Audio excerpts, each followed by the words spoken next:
You've now been introduced to the fundamental trig identities. What we're going to do is we're going to take some expressions and simplify those with those identities. So there'll be 4 examples on this video. So the first example is saying take the tangent of theta times the cotangent of theta and try and reduce it. So you can go a couple different ways with this.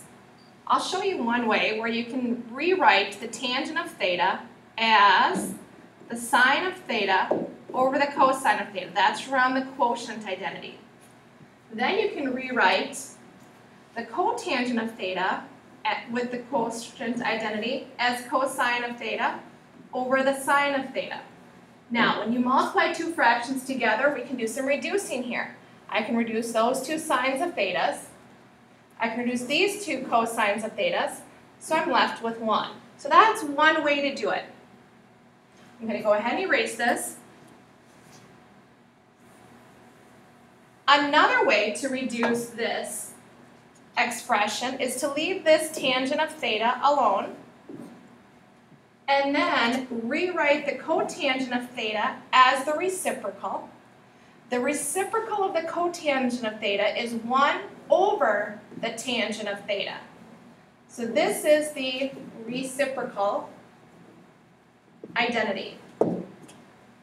Now what happens is I can throw a 1 here, and now I cancel these 2 tangents of thetas, and my final answer is 1.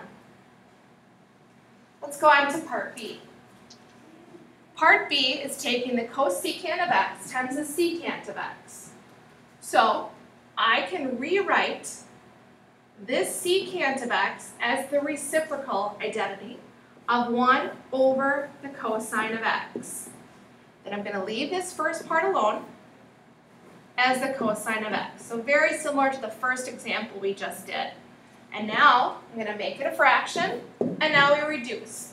I can cancel the cosine of x and the cosine of x, so my final answer then is 1.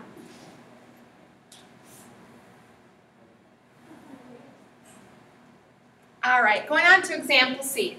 The cosecant of x times the tangent of x.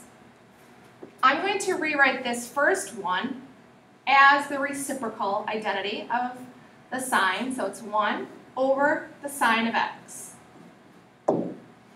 Then I'm going to rewrite this tangent of x as the quotient identity, the sine of x over the cosine of x.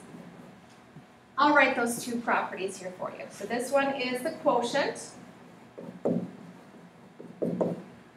identity. This one is the reciprocal identity. Now we have 2 fractions. Let's see if anything can cancel. Well, the sine of x and the sine of x can cancel. So now we rewrite it as 1 over the cosine of x. And 1 over the cosine of x is the same thing as secant of x. That's a reciprocal identity again.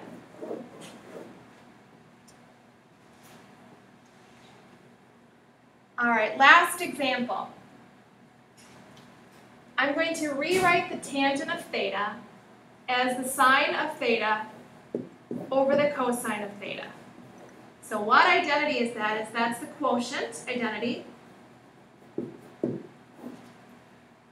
And then I'm going to leave the cosine of theta as it is. And just throw a 1. What cancels is your cosine of thetas. So now you're left with the sine of theta. So that's some ways to use those trig identities to reduce expressions.